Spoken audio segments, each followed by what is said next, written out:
Hay cosas en la vida que muchas veces uno tiene que hacer, y uso el tiene así, por obligación moral, ¿no? Porque corresponde, porque la vida te lo muestra, te dice, esto te corresponde a ti, necesitas hacerlo. Y es el caso de nuestro siguiente invitado. Pablo Bierzi es un periodista, un escritor, un guionista uruguayo, quien es nada más y nada menos compañero de colegio de los sobrevivientes y de muchos de los que fallecieron también de este accidente en el año 1972 en un avión de la Fuerza Aérea Uruguaya, que se estrelló en la cordillera de los Andes, y a partir de ahí se generó una película, se generó la serie en Netflix, en fin, ¿no? 50 años después de la tragedia de los Andes, La Sociedad de la Nieve, Pablo Bierzi. Bueno, y claro, nos estaba contando nuestro invitado que esta historia se comienza a escribir antes de toda la vida, digamos. Sí. Pablo, bienvenido. Bueno, muchas gracias, un gusto, Sara, Noemí, Cusco y Carlos. Yo te agregaría, tú dijiste una responsabilidad moral, yo te diría que es una responsabilidad emocional. Emocional, sí, sí. Emocional, porque sí, imagínense ustedes dos que a los 20 años se les cae sus compañeros de colegio con los que se criaron toda la vida, con los que se moldearon juntos. Cuando te moldeas juntos, tú tienes algo del otro y el otro tiene algo de uno. Somos arcilla blanda. Así es. Entonces, imagínate que tú no vas en ese avión, pero podías haber estado, y están los 16 que sobreviven y 29 que no vuelven. ¿Y quién cuenta la historia desde la cercanía? Y más en esa época, en los 50 y 60 y 70, esto fue en el 72, que nos criamos en los 50 y 60, cuando en un colegio como ese al que pertenecíamos, un colegio rudo de hermanos irlandeses que jugaban al rugby, donde escribir no era lo habitual, que le gustara a uno escribir, o sea, ustedes dos serían también bichos raros como lo era yo. Claro, claro. Entonces, Carlos, como bien dices, en esas dos coincidencias de que sos el compañero, y particularmente el compañero de los muertos, ¿quién cuenta la historia? Porque somos pocos los que los conocimos, y además te gusta escribir, y sentís una responsabilidad que es como una carrera de postas. Empieza trunca, porque empecé ayudando a Nando Parrado, que era mi compañero de clase, para un libro de él, quedó trunco, hice un montón de abordajes periodísticos, pero había que pasar mucho tiempo para que todos estuvieran de acuerdo en contar en primera persona, no como el libro Viven, que es una muy buena crónica, qué pasó, sino qué nos pasó. Es otra mirada, claro. Qué nos pasó.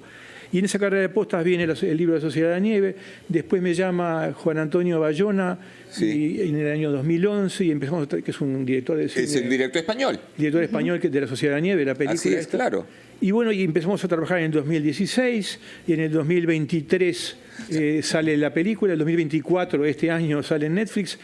Tiene 250 millones de espectadores, estamos nominados al Oscar, a los BAFTA, al Globo de Oro, y entonces es como una carrera, no es mérito, lo digo porque no es mérito mío, es una carrera de postas donde se van agregando eslabones. En la película yo soy productor asociado, está basado en el libro, estoy en el desarrollo del guión, pero no, el mérito acá es la historia. Acá el mérito es la historia, Carlos. La historia es una suerte de símbolo de la condición humana en su mejor versión. ¿Qué sucede cuando al ser humano se le enfrenta a las peores penurias, en la soledad, que se cae en un avión que para nosotros los uruguayos los Andes es Marte?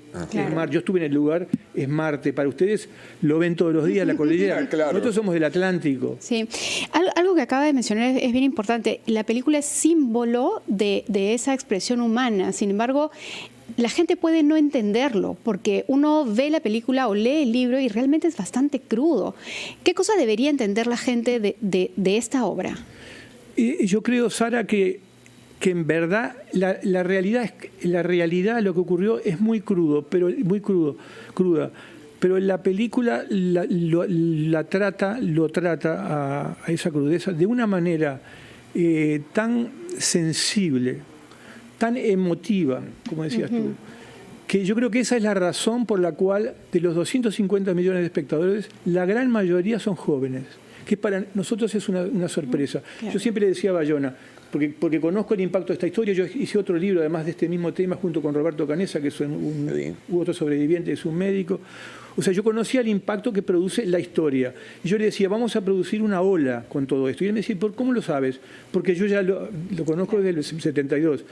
Y se produjo un tsunami, y el tsunami particularmente con los veinteañeros. Es una historia de jóvenes veinteañeros. Además. O sea, los coetáneos son los que se engancharon, los que están arriba del avión.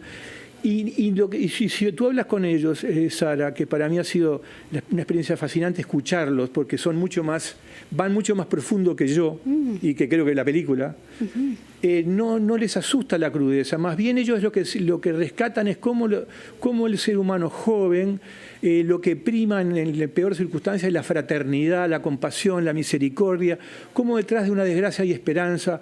Creo que se reconcilian con los seres humanos, porque las generaciones jóvenes están un poco, creo yo, a falta de referentes. Los referentes que tienen son superhéroes, son de plástico, son de Photoshop. Y acá, ahí sí utilizo tu palabra, acá es la verdad cruda, pero la verdad cruda es muy generosa. Esta es una experiencia humana de mucha generosidad y de mucha... Así, perdón, Carlos, que es como uno tiene que entender cómo es que en el lugar más extremo aflora lo mejor del ser humano. Exactamente. O sea, contradice todas las profecías apocalípticas, las ficciones, El Señor de las Moscas, todo eso que nosotros vemos, que cuando cae, no sé, un huracán, lo que vienen son los saqueadores, o que cuando cae un avión es el sálvese quien pueda. Acá, y esto es verdad, ocurrió, tenemos testigos, hay 4 cartas.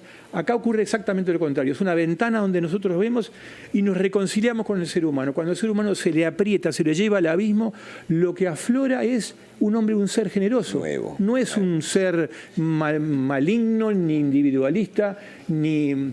Yo lo que digo es que aflora la verdadera esencia del ser humano. Exactamente, Carlos... Esa es lo que somos. Exactamente. A pesar de que nos quieran enseñar lo contrario. Claro. Eso somos. Eso es lo que somos. Es increíble, realmente. Correcto. Y yo creo que esto es lo que esta historia, por eso que se mantiene viva, por eso 52 años después, por eso los jóvenes la están viendo. Y por eso los 250 millones de espectadores, sí, claro. Porque encontramos que al contrario de lo que vemos en las guerras, con las bombas, siglo XX, esto es en el siglo XX, las 2 guerras mundiales, al ser humano en el fondo es generoso. Cuando se le quita el ego, los disfraces de la obra de teatro en la cual vivimos, para estar en relación del poder, cuando no existe el poder, cuando no existe la autoridad, cuando no existe lo que hay, perdón, en mis manos, es un ser bondadoso. La bondad se entrena, y este es un ejemplo de entrenamiento de bondad y de ternura. Eso somos. Y terminamos olvidando quiénes somos, porque lamentablemente desde que nacemos, a mí es mi interpretación en todo caso, estamos siendo constantemente entrenados en el miedo, en el ego, en la competencia, y eso se le llama la cultura, ¿correcto? La cultura nos quiere meter, encasillar, sacar de nuestra esencia. Y claro, cuando se cae todo eso, la cultura no está presente en la crisis, te confrontas, claro. Y es ahí además el momento en el que te haces las preguntas tal vez más profundas. Sin embargo, de lo que ocurre aquí. Sin embargo, esa es una pregunta. Yo me imagino que en ese proceso de poder, digamos, sacar todos estos disfraces que uno tiene puesto y llegar justamente a la esencia, en ese proceso debieron haber conflictos entre los sobrevivientes. En ese proceso, hasta llegar realmente a esa generosidad y bondad humana, debió haber ciertos conflictos, porque me imagino que, no sé, lo desmiente si no es así, que en ese proceso todos debieron haber tenido un temor, un pánico gigante a cómo hago para sobrevivir. Yo diría que más que conflicto, lo que hubo fue un proceso, fue muy largo. O sea, imagínate 72 días abandonados en Marte, en el fin del mundo, y que lo escuchan por la radio. Pero yo no diría la palabra conflicto, porque si tú los escuchas, lo que es una sociedad muy armónica. Lo primero que surge del accidente es priorizar al herido. Lo segundo, si nos abrazamos, no nos congelamos. Y lo otro, que esta historia es tan conocida por la necrofagia, lo que es un ejemplo, es el ejemplo extremo de generosidad, porque lo que hay es, yo ofrezco mi cuerpo para que el otro viva, en vida lo ofrezco, mucho antes del concepto de la donación de órganos, del concepto de vivo en otro. O sea, yo que más que conflicto lo que veo es un proceso hacia ese hombre generoso que es el que cuando se le quita todo, porque ya Claro. donde el sobreviviente es una rueda sobreviviente y es combustible al mismo tiempo. Y hay una carta escrita por uno de los que muere que dice, o sea, está documentado, no es que esto no está romantizado por los sobrevivientes. No es una interpretación. Escrito. No, esto es un documento. Y donde dice, aunque te parezca mentira, empezamos a usar los cuerpos, y si llegado el día yo tuviera que darlo, gustoso lo haría. Estamos en otro plano de conciencia. Claro que esto no es Sara y Carlos, esto no es extrapolable a la sociedad convencional, obvio. Pero es una ventana para ver, como tú decías, Carlos, el fondo, para tener una versión optimista del ser humano, una versión reconciliarnos con lo que somos. Y que tanta falta nos hace. Yo lo Realmente, uso esto. el mundo, yo a veces lo siento, estamos de cabeza. Sara, claro, esto es personal, yo lo uso como ejemplo para mí desde que tengo 22 años. De que ellos regresan y me cuentan todo esto, yo digo, cada vez que escucho una locura nueva, ahora que amenazan, no sé, Putin, que tirar la bomba atómica, yo digo, pero este no es el ser humano, esto es una perversión, desde mi punto de vista. O es parte... vamos a entrar ahí. O es parte de un juego, ¿no?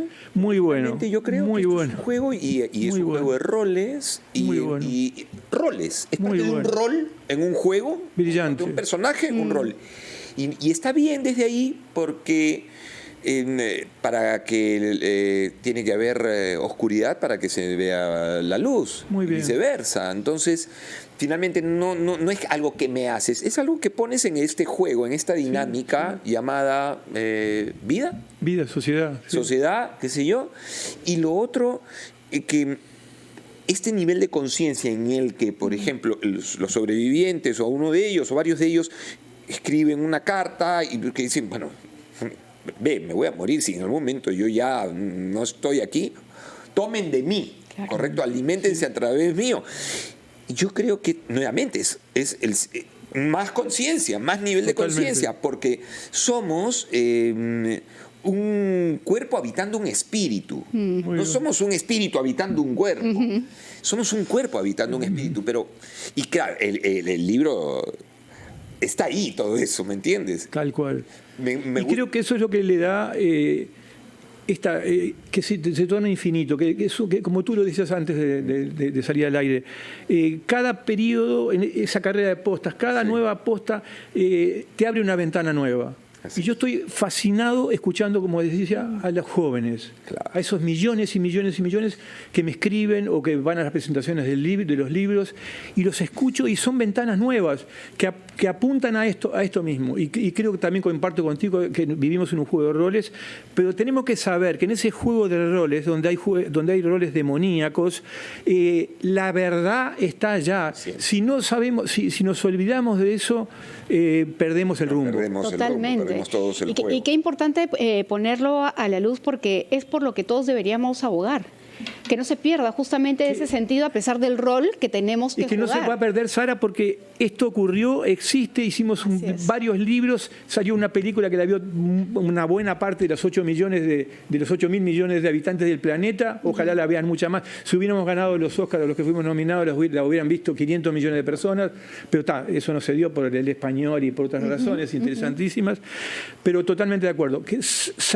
Reconciliarnos con el ser humano, saber que en el fondo somos generosos y no somos demoníacos, es clave para poder seguir viviendo cada vez mejor. Hoy a las 7 de la noche, en la Municipalidad de Miraflores, ahí en la Avenida Larco, todos ustedes conocen dónde queda, en el Salón Consistorial, La Sociedad de la Nieve, la presentación de este libro, La Sociedad de la Nieve. Obviamente va a estar Pablo Bierzi y va acompañado de Pamela Bertis. Así es que no se lo pierdan hoy a las 7 de la noche. Seguro además luego habrá un espacio de conversación, de intercambio de ideas, que es lo más rico de una presentación. Sin duda, indudablemente. Entrada libre además, Carlos. Sí. Pablo, ¿y por qué los jóvenes conectan? Yo creo que porque en el joven, en el veinteañero, todavía hay esta esencia, hay estas ganas de creer. ¿No? ¿Me entiendes? Todavía no se dio nuevamente a la cultura, bueno, así será. No, hay una resistencia, hay ganas, hay fuerza, entonces la conexión es inmediata. Y creo que hay otro elemento, Carlos, que es interesante, que son dos fenómenos nuevos, que son las plataformas de streaming, que son nuevas, hace 10 años no existían, y las redes sociales.